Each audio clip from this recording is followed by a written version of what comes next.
All right, let me get this straight.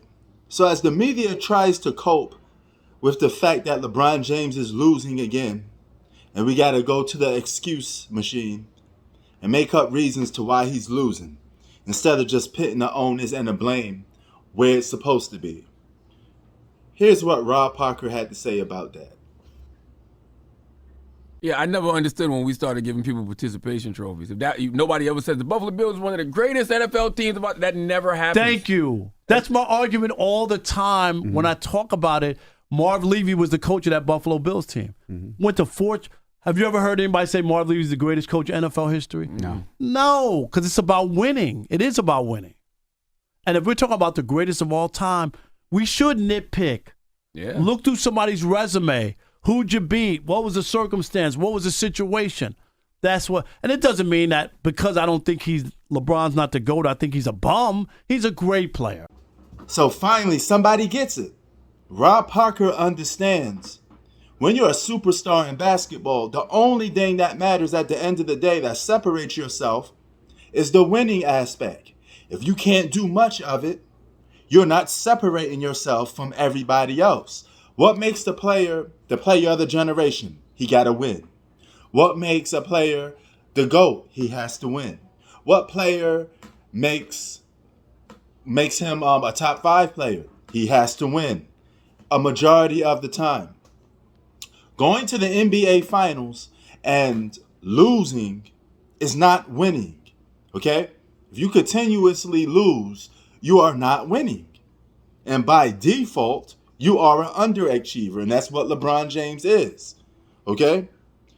If you're a superstar, I'm a superstar, I got stats, you got stats. See, a lot of you LeBron slurpers, you love to talk about stats as if that makes sense. How is stats so important when every other superstar got them?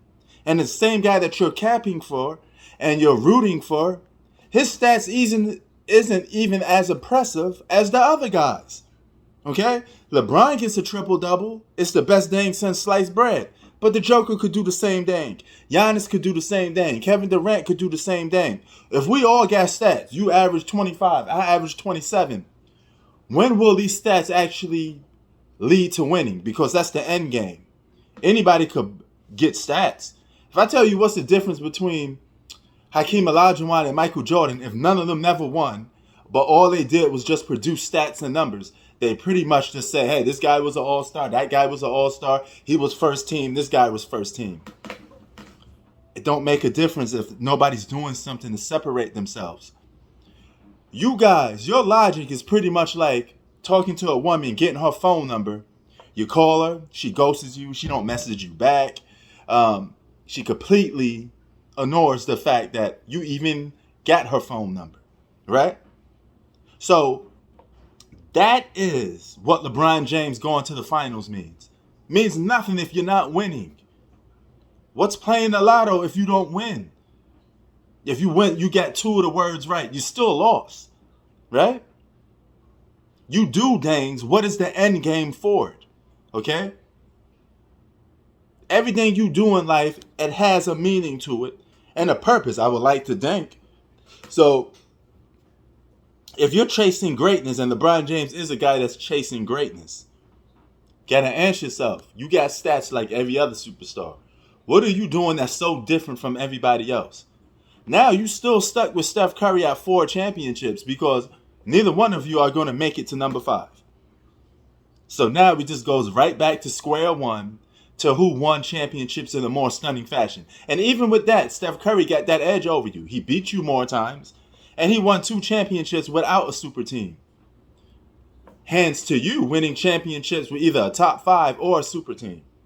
Every championship LeBron has won was either with a big 3, multiple All-Stars, or a top 5 player. But now the stakes is different. How dare you not criticize a guy that's considered a top 10 player in the world, playing with another top 10 player in the world, with multiple double-digit scores? That's the whole team's fault, and the main onus goes on LeBron James because you lost. As simple as that. There's no buts, no ifs, no excuses. I don't want to hear, well, D'Angelo Russell ain't as good. Who gives a fuck? He's not the leader of the team. He's not the best player on the team. Who the fuck is that? The guy I seen bricking threes all the time is LeBron James. You on the team, aren't you? You shoot the ball damn near 20 plus times, right? So take some accountability for you bricking all them shots. Take some accountability for them empty ass stats that mean nothing. You got your little sprinkle 23, 12, and 9. Ooh, flirting with a triple double. That means jack shit because everybody else is flirting with a triple double. The only difference is their stats actually led to winning. Your numbers, your effect on the basketball game is not leading to wins. And I keep saying this. If LeBron goes down, the Lakers go down. Simple as that. Whenever you're the leader and you're the face of a team, if you can't produce or play basketball at a high level, or them stats don't have no effect while you're on a title contender, that's your fault. Okay? I don't judge players if they're not on a title contender while they're in their peak prime. But once you still in your peak prime, what LeBron is, as amazing as that and crazy as that may sound, he's still on his peak prime. You're on the edge of going out of it. You're not in your physical prime, which relates to age, but you are in your peak prime. Steve Nash was in his peak prime very late. Bernard Hopkins was in his peak prime very late. So that's the same thing that LeBron James is. But that still don't change the fact that you are underachiever. You have played with multiple All-Stars and still come up short. You make super teams look bad because you don't even three-peat with super teams. You don't even win half of the time with super teams or top 5 players or stacked up role players that score double digits. What do you need, Mr. LeBron James, to get over the hump to win basketball games? Because you look like you're always starving for more players. And the media is always going to come with their scapegoat. Let's give him more talent. Why does LeBron need more talent if he's so good? Because you prompt this guy up to be the second greatest basketball player of all time. My question is, how is he the second greatest basketball player of all time? How? When your individual accomplishments aren't as impressive as some other superstars. Your team success isn't as impressive as some other superstars. So you're lacking in both aspects when we normally rate people. How are you the best? It's a question mark that you even the best of your own generation. Let it make sense. I'm just saying. Kareem got just as much individual accolades and success than LeBron James and has more team success than LeBron James. Same thing for Tim Duncan. You act like he didn't win MVPs and stuff like that. Tim Duncan produced stats damn near half his whole career and still ended up with more chips than LeBron James while he was playing on a team that was drafted with lower draft picks and just built those guys up. They built a system around Tim Duncan because he's a winner. LeBron James is an underachiever. He is not a winner by default because you keep losing on the biggest stage there is. And right now, you're on a title contender and you're losing again. That makes us at what? Respectively, 15 years now?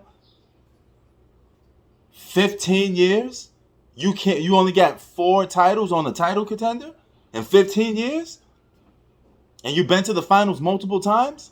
That's a failure. You played with multiple All-Stars? That's a failure. You had the luxury, as I keep saying, of picking your own roster, and you keep failing. That's a failure. Let it make sense. Prince Sports out. Peace.